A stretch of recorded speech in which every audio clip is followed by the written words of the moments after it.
Amen. Est-ce qu'il y a quelqu'un ici ce soir?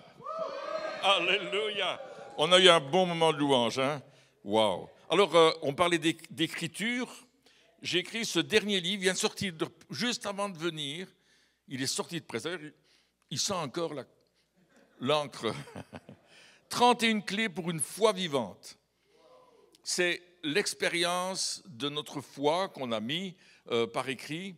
Vous savez, ça fait des années. Moi, j'ai rencontré le Seigneur en 1968. 68, vous imaginez. Hein? Et c'est là que j'ai découvert la gloire de Dieu, la présence du Saint-Esprit. Et j'ai voulu dire aux gens comment on pouvait aller plus loin dans la foi. Et c'est pour ça que j'ai écrit ce livre, Une clé par jour. Écoutez, nous sommes en train de le relire, Christine et moi. Je l'ai écrit, on l'a corrigé, on l'a travaillé. Mais je le relis et je me dis, wow, j'ai écrit ça, moi. Alors, Pasteur Poulain, je vais vous l'offrir. Ce soir, votre foi va grandir. Je sème dans la bonne terre. Alléluia. Soyez bénis. Amen. Alléluia.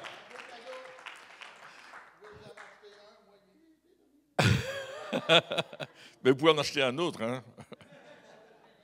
Quelqu'un m'a écrit aujourd'hui et il m'a dit, une personne de l'Europe m'a dit, je vais en acheter pour offrir autour de moi. J'ai été touché par ce livre. Je dis, waouh! Elle a commencé à le lire. Il n'y a pas longtemps, avant de partir, on lui a envoyé. Elle a commencé à le lire. Elle me dit, je vais en acheter, je crois qu'elle va en acheter une dizaine pour offrir autour d'elle. Si vous êtes d'accord, vous pouvez aussi en acheter une dizaine. Hein? On sera moins lourd pour retourner. Amen. Amen. J'aimerais partager avec vous un texte de la Bible, plusieurs textes d'ailleurs, où les paroles de Jésus sont esprit et vie. Les paroles de Jésus sont esprit et vie. Christine vous a raconté l'histoire de cet officier du roi qui est venu et qui a cru les paroles de Jésus. Et parce qu'il les a mis dans son cœur par la foi, avec un cœur qui accueillait la parole de Dieu, il a vu le miracle s'accomplir. Ce soir, j'aimerais que vous croyiez simplement en disant « Je crois », dites avec moi, « Je crois que les paroles de Jésus sont esprit et vie. Je crois que les paroles de Jésus sont esprit et vie. » Alléluia. Ce n'est pas n'importe quelle parole. C'est la parole de Dieu. C'est Dieu qui nous parle.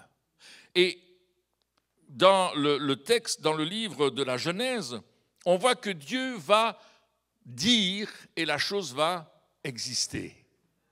Dieu dit et la chose arrive. Dieu dit et la chose existe.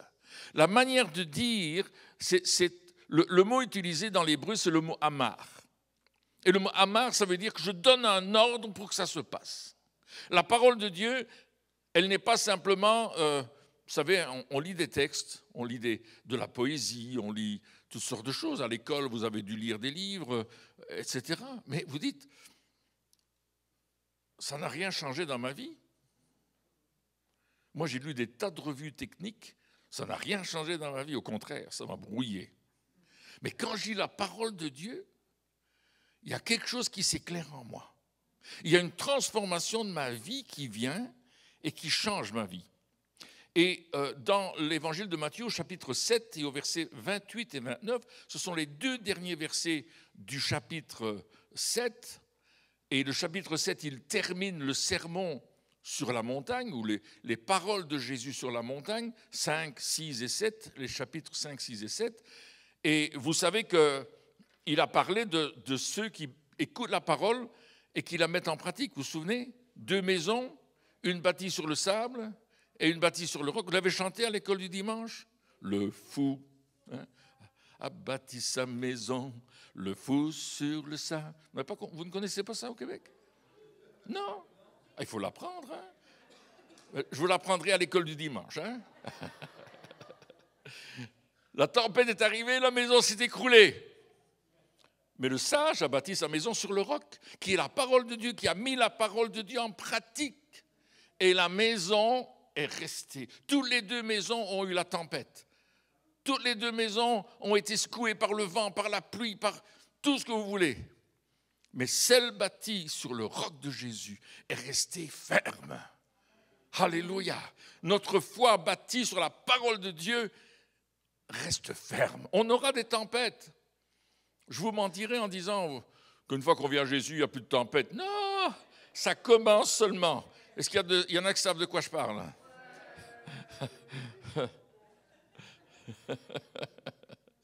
Mais avec Jésus, tout est possible, n'est-ce pas?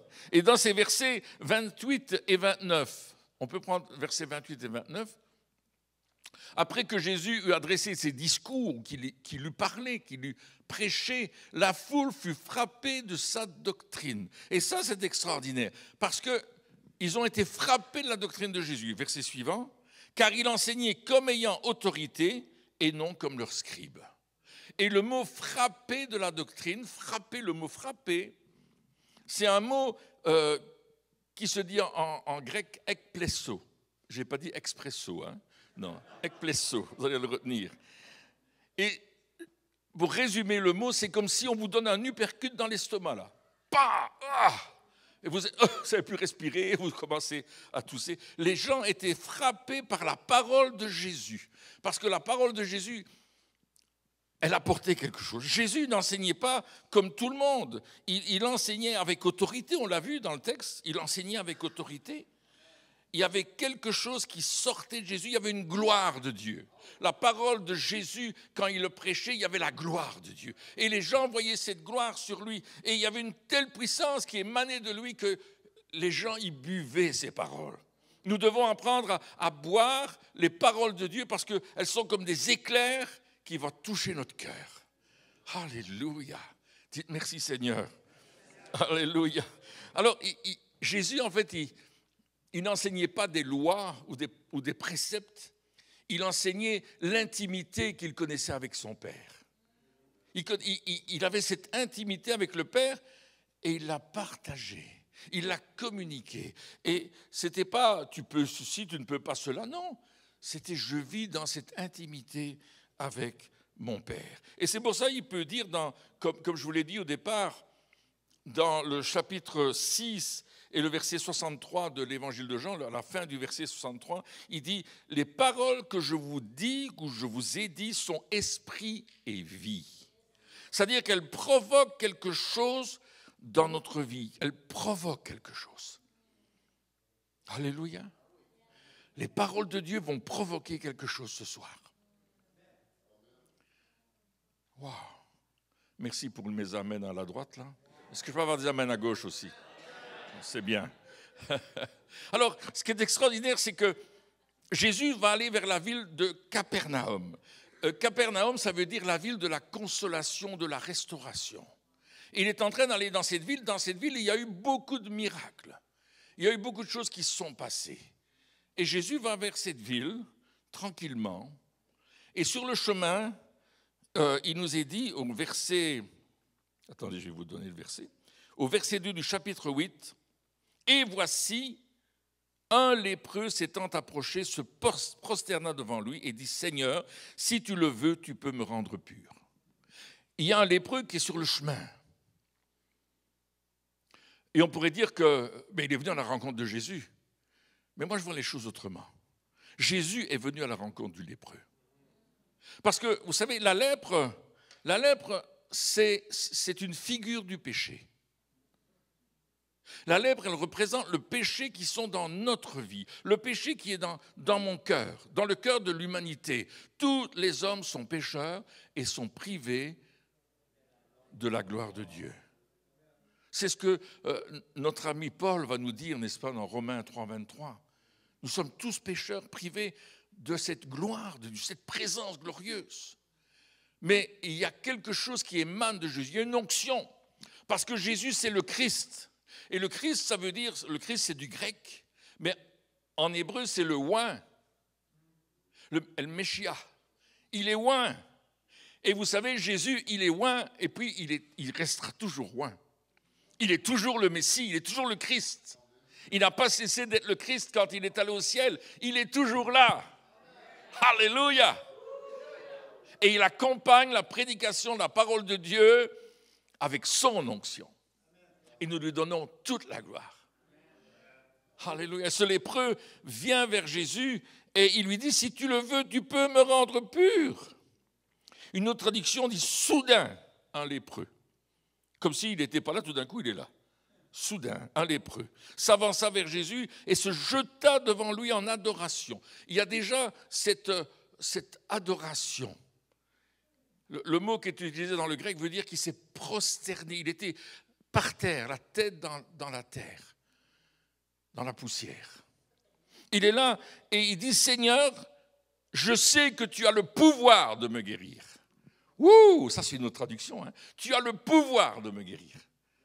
Alléluia, si tu le veux vraiment.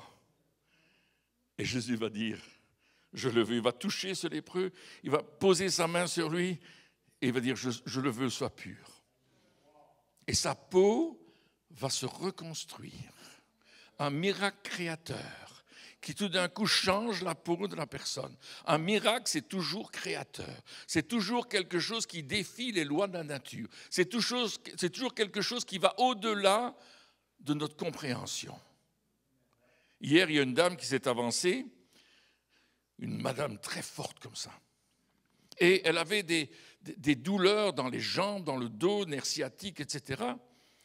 Et je l'ai pris dans mes bras, enfin j'ai essayé. Ne riez pas. Et je l'ai pris dans mes bras et j'ai prié pour elle. Je dis au nom de Jésus, sois guérie. Et puis je l'ai pris par la main et on a commencé à marcher dans la salle. On est allé jusque-là. Et au début, elle marchait comme ça. Et puis d'un coup, elle a commencé à marcher. Elle était là, elle marchait. Elle était, oh, alléluia, gloire à Dieu, gloire à Dieu. Elle s'est mise à genoux, elle a commencé à lever ses bras vers le ciel. Un miracle créateur. Jésus avait enlevé toute l'inflammation, la douleur dans le dos. Elle était là par terre, les genoux, les mains levées vers le ciel. Elle adorait Dieu. Elle avait été guérie. C'était tellement simple. Sois guéri au nom de Jésus. Je me souviens de cet homme, on était en France, à Paris, on avait fait une réunion de guérison dans une petite église pentecôtiste. Le pasteur était un médecin lui-même. Et il avait dit, Pierre, tu dois venir faire une réunion de guérison, enseigner la guérison.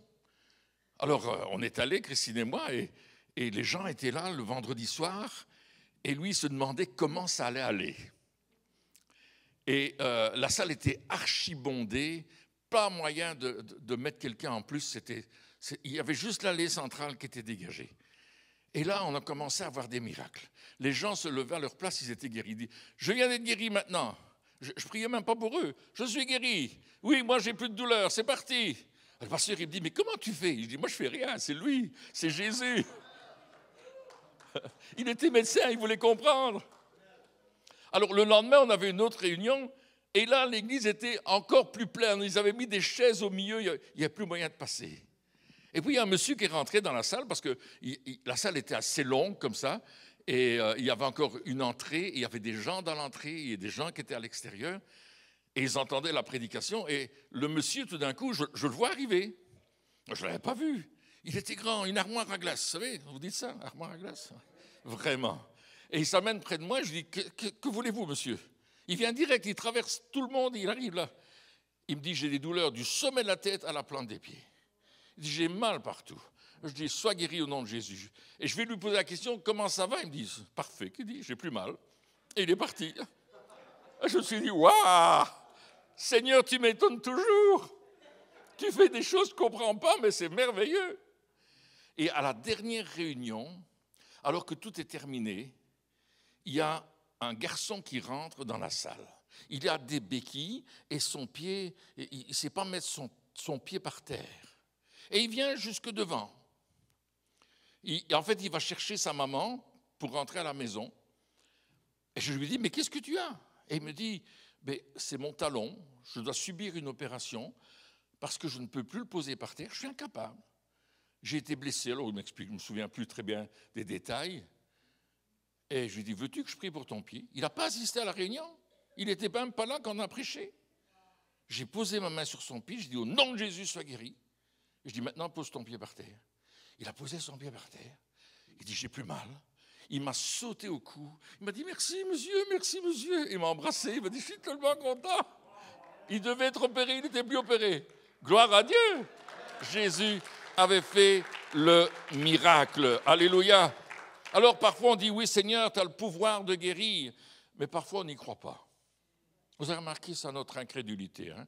Je ne suis pas différent de vous. Hein? C'est pour ça que j'ai écrit un livre sur la foi, pour fortifier ma foi. Et ça me fait du bien, je le relis, là je suis au 7e jour, on est au 7e jour, et on dit waouh, c'est vraiment, ça fait du bien pour notre foi. Cet homme, ce lépreux était là et il a découvert que là où était Jésus, là était la vie. Parce que les paroles de Jésus sont esprit et vie. Oh, j'aimerais que tu te souviennes ce soir que les paroles que tu lis dans ta Bible sont esprit et vie. Ce ne sont pas n'importe quelles paroles.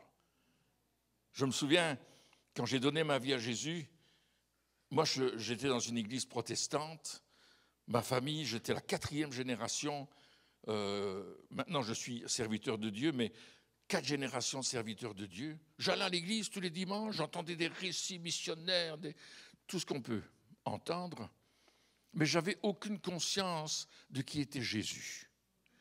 Je lisais la Bible, j'allais au catéchisme, au pré-catéchisme, au catéchisme, au extra-catéchisme. Je vais en rajouter un petit peu là. Mais un jour, quelqu'un m'a dit, vous pouvez connaître la Bible. J'ai dit, hey, moi je suis fier, moi je connais la Bible. Il dit, vous pouvez aller à l'église tous les dimanches. Et j'y allais tous les dimanches, même le samedi. Parce qu'il y avait l'étude biblique le samedi. Il dit, vous pouvez même savoir les chants comme il faut. Je dis, hey, moi je les chante, je fais partie de la chorale. Chanter des chants du Moyen-Âge, hein, vous savez. C'est un rempart que notre Dieu, une haute retraite. Il y en a qui connaissent ces chants-là? Non, vous ne connaissez pas. On peut les mettre en... Hein, moi, je les ai changés un petit peu en jazz après. Et je dis, waouh, mais il dit, si vous ne connaissez pas celui qui est mort sur la croix pour vous, vous ne connaissez rien du tout. Et je dis, oh, ça c'est moi. Je dis, ça c'est moi. Et ce jour-là, j'ai donné ma vie à Jésus. J'ai ouvert ma Bible et les paroles de la Bible me sautaient au visage. Oh, je trouvais ça génial. Je n'avais jamais lu ces choses-là. Pourtant, je les avais lues, hein, étudiées même, connaissais tout. Mais je ne connaissais pas la vie que me donne la parole. Et là, j'ai découvert cette puissance extraordinaire de Dieu. Alléluia. Oh, alléluia. Est-ce qu'il y a quelqu'un qui a... Le Seigneur me dit, il y a quelqu'un qui a mal au rein. Quelle est cette personne qui a mal au rein? Vous avez mal dans le... Vous savez ce que ça veut dire, le bas du dos? On peut avoir un retour de... Il y a une main là-bas qui se lève. Je ne vois pas grand-chose. OK. 2 mains qui se lèvent. OK. Est-ce qu'il y en a d'autres qui ont mal au rein? Il faut venir. Hein? Vous pouvez déjà vous avancer. Venez. Alléluia, c'est le Seigneur qui fait l'œuvre. Donc vous mettez devant, là, me regarder. Parce que je suis beau quand même. Donc mettez-vous là, les gens qui ont mal au rein, si vous êtes disponible. Ça va bien? Quel est votre prénom? Janine. Ça, c'est un beau prénom. Dans notre église, on a aussi une Janine. Oh, je vais vous raconter l'histoire de Janine. Vous l'entendez, l'histoire de Janine? Viens, mets-toi là. Viens, mets-toi ici, à côté de Janine. Janine, je l'ai connue quand elle était petite fille. Sa maman avait donné sa vie au Seigneur. Et elle venait dans notre église, quand j'étais plus jeune. Et un jour, sa maman est décédée. Elle s'appelait Blanche. Et Janine, elle n'allait pas à l'église. Mais voilà qu'à un certain moment, la maman est sur le point de mourir. Et Janine, elle cherche Pierre. Elle veut me parler. Et ça fait des années, hein, ça fait peut-être 40 ans que je ne l'avais pas vu. Hein.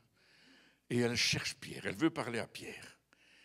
Et elle cherche Pierre Beumier. Elle cherche dans le bottin, Pierre Beumier. Et puis, elle trouve Pierre Beumier, il a une église. Alors, Janine est arrivée. Elle m'a dit, vous voulez parler à ma maman? Donc, on était parlé avec sa maman, mais Janine a donné sa vie au Seigneur. Pour la toute première fois, elle venait à l'église. Elle a reçu Jésus. Et aujourd'hui, elle fait partie de notre église. Elle est une femme très fidèle en Jésus-Christ. Alléluia. Alléluia. Il y a quelqu'un qui a mal au talon. Vous avez mal dans l'arrière du pied. Votre pied vous fait mal. Je vois ça. un pied qui... Peut-être quelqu'un s'est déjà avancé avec cette douleur dans les mollets et le pied. J'entends talon, pas Achille talon, mais j'entends le mot talon. Alors Seigneur, tu connais, je donne les paroles que Dieu me donne. Alléluia. Estomac, j'entends le mot estomac. Il y a quelqu'un qui a un problème au niveau de l'estomac et Dieu veut le toucher. Quelle est cette personne? N'hésitez pas, si c'est vous, venez. Quand vous avez la main là-bas, venez, simplement. Alléluia, estomac, estomac, waouh. Je pense qu'il y a d'autres estomacs qui ont besoin de la prière. Je ne sais pas si vous êtes là, mais venez simplement. Oh, vous êtes courageuse avec votre béquille. Ça va aller? Allez-y, venez. Amen. Oh, alléluia. Quelqu'un a un problème au niveau du foie? Je ne parle pas de la foi, c'est toi qui as un problème au niveau du foie? Ok, toi aussi? Ok. Dieu est en train de parler. Voyez-vous, c'est ça que Dieu est en train de faire. Ce genre de miracle-là, il est en train de le faire. Il est en train de passer ici, pour ceux qui sont devant. Si vous voulez vous asseoir, faites-le, ne vous inquiétez pas, d'accord? Soyez, vous aussi, vous pouvez vous asseoir un instant sur les bancs, là, mais n'allez pas trop loin, parce que l'onction, elle est ici, donc si... Non, c'est joke, hein? Tout le monde va s'avancer. Alléluia. Il y a déjà de l'onction dans le fond, là, je vois. Hein? Alléluia. Alléluia. Il y a un homme qui est venu près de Jésus, un centenier romain, quelques versets plus loin, dans l'évangile de Matthieu, chapitre 8. Son serviteur est malade à la maison. Encore une guérison à distance. J'ai prié pour beaucoup de gens, et je prie encore pour beaucoup de gens qui sont au bout du monde et qui me témoignent, j'ai été guéri. Pas parce que j'ai prié, parce que Jésus a agi. Parce qu'ils ont mis leur foi en Jésus. Et ce centenier vient vers Jésus et dit, Seigneur, si tu le veux, tu peux guérir mon serviteur, viens, guéris-le. Et Jésus dit, j'irai. Parce que Jésus a un cœur de compassion. Jésus, il aime, il ne va pas commencer à lui demander, t'es d'où, tu fais quoi, est-ce que tu vas à la synagogue? Non, parce que le centenier, il était romain, il n'allait pas à la synagogue. Il ne pouvait pas y aller. Sauf si c'était un gentil, il y avait la synagogue des gentils. Et alors, Jésus dit, je vais y aller quand même. Il dit, non, il dit, je ne suis pas digne que tu rentres chez moi. Mais dis une parole et mon serviteur sera guéri. Il dit, je reconnais ton autorité. Et aujourd'hui, mes amis, qui est avancé, on doit reconnaître l'autorité de Jésus. On doit reconnaître l'autorité de Jésus. Alléluia. Pour recevoir la guérison qu'on a besoin. Parce qu'il dit, je reconnais ton autorité. Il dit, moi, je suis sous des ordres et je donne des ordres à mes hommes et quand je leur donne un ordre, ils obéissent. Dis une parole, parce que dans le spirituel, cette parole va courir plus vite que la lumière. Alléluia. Ça ira plus vite qu'Einstein quand il dit que ça, on allait plus vite que la lumière. La parole de Dieu va plus vite que la lumière et elle touche la personne. Aujourd'hui, tu dois mettre ta foi dans l'autorité de notre Christ. Et son autorité est tellement puissante que le jour où on l'a mis dans la tombe, il n'y est pas resté. Il est sorti, il est vivant. Il a vaincu la mort. Alléluia. C'est ça notre Seigneur. C'est ça notre Dieu. Glory to God. He's so powerful. It's a mighty God. Glory to God. Do it now. Père, on s'attend à toi encore. On s'attend à toi. C'est toi qui fais les œuvres dans le Fils et le Fils les fait parce qu'il les voit faire au Père. Et nous voulons que ces œuvres s'accomplissent aujourd'hui. Oh, nous lions tout esprit de maladie et d'infirmité, toute puissance des ténèbres qui veulent mettre les gens par terre. Nous les lions au nom de Jésus. Et nous appelons maintenant ta présence dans ce lieu. Encore et encore. Tu es déjà là, mais viens renouveler, viens toucher les corps, viens toucher les jambes, les foies, les reins, les parties qui sont malades. J'entendais le mot cheveux. Je ne sais pas s'il y a quelqu'un qui a un problème au niveau des cheveux, au niveau du cuir chevelu, ou peut-être... je ne parle pas pour les gens qui n'ont plus de cheveux. Vous aimeriez bien que ça pousse, hein, mais pourquoi pas. Mais je voudrais parler pour ceux qui ont besoin d'une guérison. Au niveau du cuir chevelu, peut-être au niveau du crâne. Quelque chose que Dieu est en train de faire. Je veux que là où tu sois dans la salle, tu as besoin d'une guérison, tu commences à la recevoir. Que tu commences à la recevoir. Je vais passer simplement prier pour vous. Ce ne sera pas long, mais je voudrais que tu reçoives. Déjà maintenant, parce que c'est Jésus qui le fait. C'est Jésus qui le fait. Et Jésus, il agit maintenant. C'est dans le nom de Jésus que nous prions pour les malades. Nous ne prions pas en notre nom, nous ne sommes pas des guérisseurs. Je ne suis même pas capable de guérir une mouche qu'un rhume de cerveau. Même pas. Mais Jésus, oui. Il a payé le prix sur la croix. Il a versé son sang. C'est sérieux de savoir que c'est le sang de Jésus qui nous guérit. Il y a des gens qui se moquent de la guérison. Il y a des gens qui attaquent la guérison, mais ils ne savent pas qu'ils attaquent Dieu.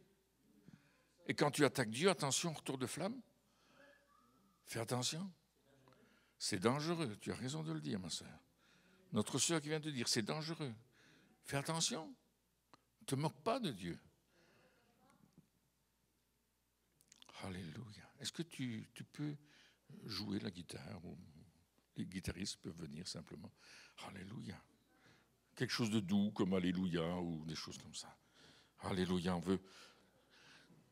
Tendez votre main vers ces amis qui sont là. Et peut-être que tu as aussi besoin de guérison.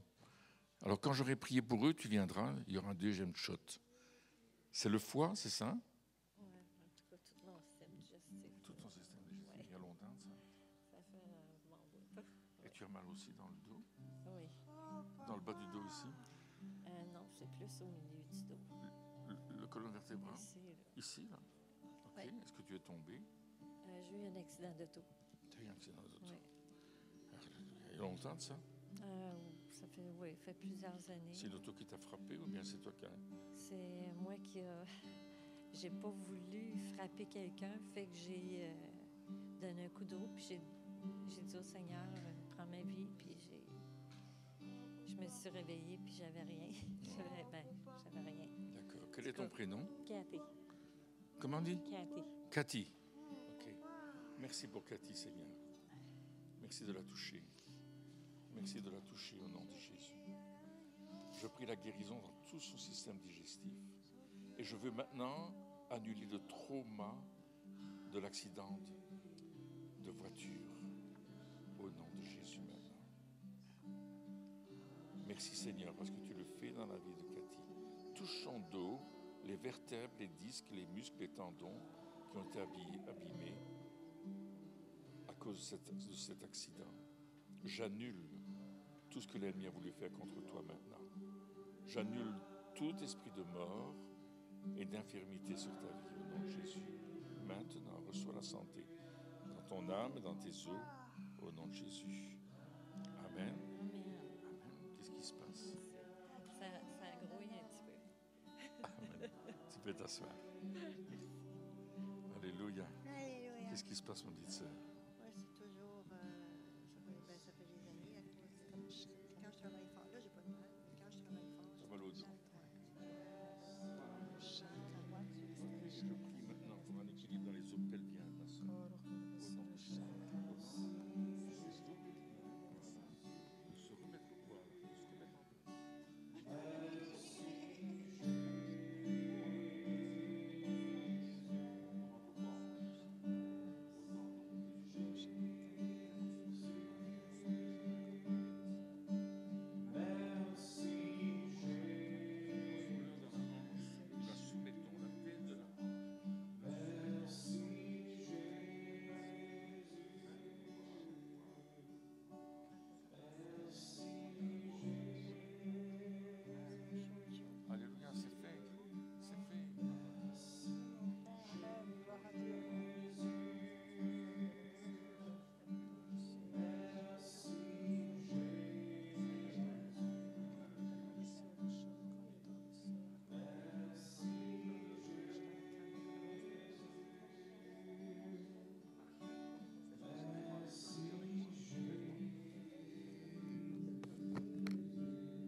Alléluia. Qu'est-ce qui se passe? Je me sens plus flexible. Tu te sens plus flexible. Oui. Qu'est-ce que je ne savais pas faire? Me mettre à genoux. Ok, puis remonter. fais-le. Se mettre à genoux et remonter.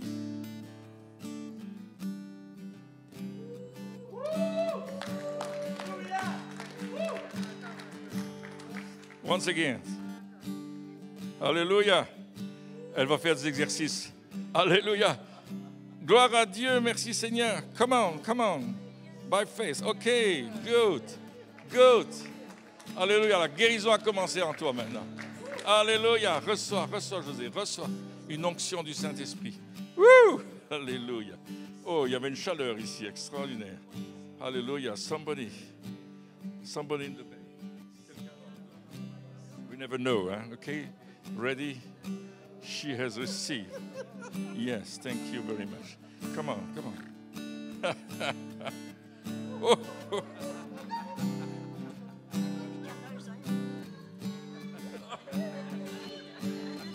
Sois guéri au nom de Jésus.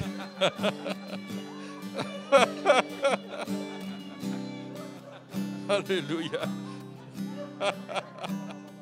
Qu'est-ce que tu demandes aussi? Ok. Christine.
résister au marché social. Maintenant, je commande au Saint-Paul de disparaître les mensonges. J'appelle une nouvelle force à venir sur la maladie à la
Alléluia, merci Jésus. Merci Jésus. Oh, merci Jésus, merci Jésus.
Au-dessus de la terre, tu établis ton trône dans les cieux. Tu es Dieu au-dessus de la terre. Tu es le roi, tu es le seul Dieu. Dieu de gloire, Dieu de gloire, Dieu de gloire, tu es roi. Dieu de gloire, Dieu de gloire, Dieu de gloire, tu es roi.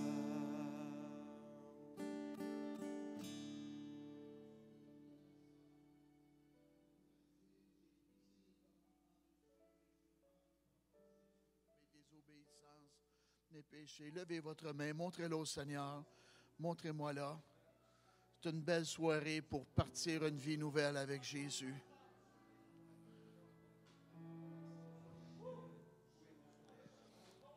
On va courber notre tête. Amen. N'oubliez pas, demain soir, 7 heures, dimanche matin, 10 heures. Essayez d'emmener un ami avec vous. Et on a un goûter ce soir.